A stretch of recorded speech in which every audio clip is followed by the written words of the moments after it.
Let's jump right in.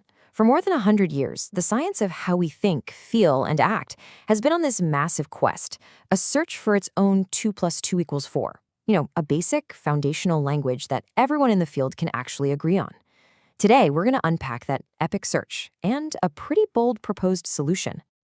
And get this is not some new problem. We have to go all the way back to 1890. One of the absolute founding fathers of American psychology, William James, dropped this bombshell of a quote.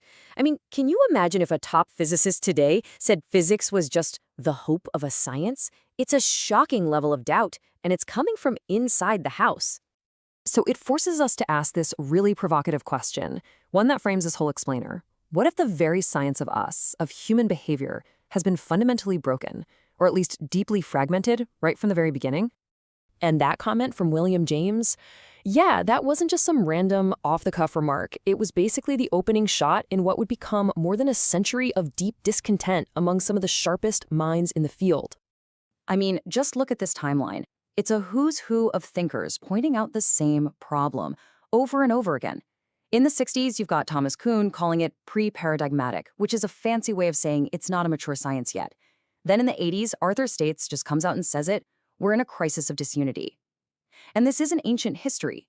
As recently as 2020, people are still pointing out there's just no central theory. It's a chronic issue. The legendary psychologist Hans Eysenck, he put it even more bluntly. It's like a bunch of brilliant people were all trying to build a house. You've got one team working on the plumbing, another on the electricity, ever agreed on the blueprint for the foundation.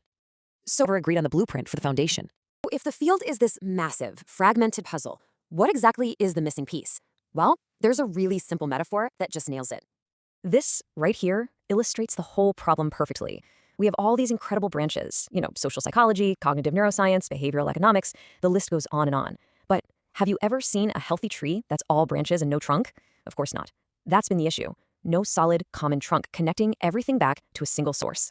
Okay, so after a century of trying and failing to piece this thing together from the middle out, a new idea has emerged, and it suggests that maybe, just maybe, we've been starting in the completely wrong place. Maybe the solution is way simpler than we thought.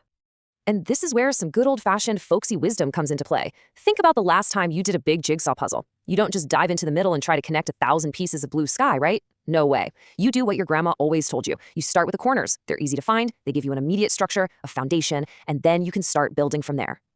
And that is the core idea behind something called the Unified Behavior Model, or UBM for short. And it makes a really, really audacious claim that it has found the corners of the human behavior puzzle. It proposes a framework that's simple, that can explain everything, and this part is absolutely crucial for any real science. It's testable. So, what are these foundational corners? What are these basic building blocks that supposedly explain the whole complicated mess of human behavior? Let's break them down. The incredible, radical simplicity of this whole model comes down to this one number, 4. Not 40, not 110, just 4. 40, not 100. First, you've got stories. This is your cognition, right? Your thoughts, your beliefs, that little voice in your head. Second is environment. Now, this is your physical space, sure, but it also includes your own body. A nagging headache, that's part of your environment. Third, behaviors. These are the observable things you do, your habits, your skills. And finally, number 4, emotions. Think of these as the signals, the corners. First, Now, here is the most important part. These aren't just 4 separate boxes. No, they form a dynamic, interactive ecosystem. Now, here is a change in one corner sends ripples or echoes through all the others. Think about it. You get stuck in traffic. Your environment changes. That immediately triggers a story. Ugh, I'm gonna be late. Which then triggers an emotion, frustration, anxiety. And that leads to a behavior. Maybe you grip the steering wheel tighter or honk the horn. See, they all interact. Now, this all sounds really elegant and simple.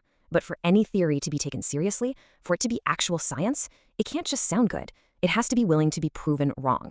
And this is where the UBM gets really fascinating. The famous philosopher of science, Karl Popper, nailed it. He said that what separates science from non-science is that a scientific theory has to be falsifiable. That just means there has to be some kind of experiment or observation that could potentially prove it wrong. If you can't test it, it's not science. And the UBM leans into this idea hard. Think about Einstein. It wasn't his job to prove his theory of relativity was right. His job was to make a bold, crazy, but testable prediction that starlight would literally bend as it passed the sun. Then it was up to everyone else to go out and try to prove him wrong. The folks behind the UBM say they've done their part. They've made their bold, testable claim. And here it is. This is the challenge. It's a simple question. Can you think of a 5th basic element of behavior? Something that is truly fundamental, irreducible, and doesn't already fit into stories, environment, behaviors, or emotions? Or is it just a combination of them? And they are literally putting their money where their mouth is. There is a $1,000 prize on the table for the first person who can do it, who can find that fifth corner and break the model. Now, this isn't some marketing gimmick. It's a public, open invitation to do the hard work of science. Try to falsify it. And that brings us right back to where we started. After over a century of searching for that common language for the 2 + 2 = 4 of psychology, is it possible that the answer was this simple all along? Have we finally found the basic ABCs of what makes us tick? If this model holds up, it could change, well, pretty much everything, from therapy to education to how we build our companies. The long, long search might just be over.